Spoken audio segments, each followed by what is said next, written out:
హరే కృష్ణ.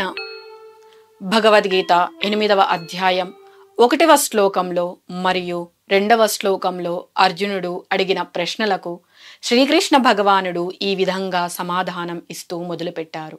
భగవద్గీత 8వ అధ్యాయం 3వ శ్లోకంలో దేవాదిదేవుడైన శ్రీకృష్ణ భగవానుడు ఈ విధంగా పలుకుచున్నారు. శ్రీ భగవాన్ ఉవాచ అక్షరం బ్రహ్మ పరమం స్వభావోధ్యాత్మముచ్యతే భూతభావోద్భవకరో విసర్గః కర్మ సంజ్ఞితః. భావం: శ్రీకృష్ణ భగవానుడు ఈ విధంగా పలికెను. నాశరహితుడు దివ్యుడు అయిన జీవుడే బ్రహ్మము అనబడతాడు. అతని నిత్య స్వభావమే అధ్యాత్మ అని చెప్పబడుతుంది. జీవుల భౌతిక దేహాల ఉత్పత్తికి సంబంధించిన కార్యమే కర్మము అని చెప్పబడుతుంది.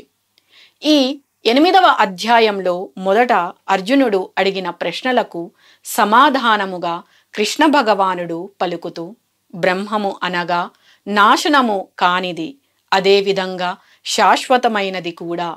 బ్రహ్మము సహజ స్థితిలో ఎప్పుడూ కూడా ఏ విధమైన మార్పు ఉండదు. అటువంటి బ్రహ్మమునకు అతీతంగా ఉన్న దానిని పరబ్రహ్మము అంటారు.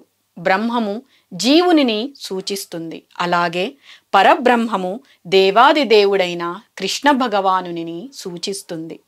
అటువంటి జీవుడు భౌతిక జగత్తులోకి వస్తుంది. కానీ ఆ విధంగా ఉండటం జీవుని సహజ స్థితి కాదు. కానీ దేవాదిదేవుని సేవించుటే అతని సహజ స్థితి.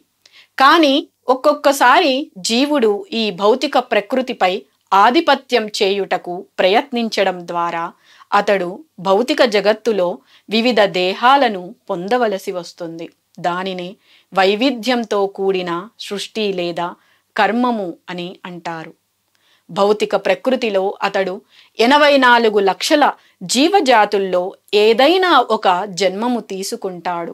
భౌతిక ప్రకృతిలో అతడు కొన్నిసార్లు కర్మను అనుసరించి మానవునిగా లేదా దేవతగా లేదా జంతువులుగా లేదా పక్షిగా పుడుతూ ఉంటాడు. ఒకవేళ పుణ్యం చేసినట్లయితే అతను స్వర్గలోకమును పొంది ఆ పుణ్యము నశించిన తర్వాత తిరిగి ఈ భూమిపైన మానవ జన్మను పొందుతూ ఉంటాడు. దీనినే కర్మ అంటారు. కానీ ఆధ్యాత్మిక స్వభావంలో ఒక్కటే దేహం ఉంటుంది. ఇక్కడ బ్రహ్మము అంటే జీవుడు, పరబ్రహ్మము అంటే దేవాదిదేవుడు. ఈ ఇద్దరు ఒక్కటి కాదు అని వేదము యందు తెలుపబడినది. హరే కృష్ణ.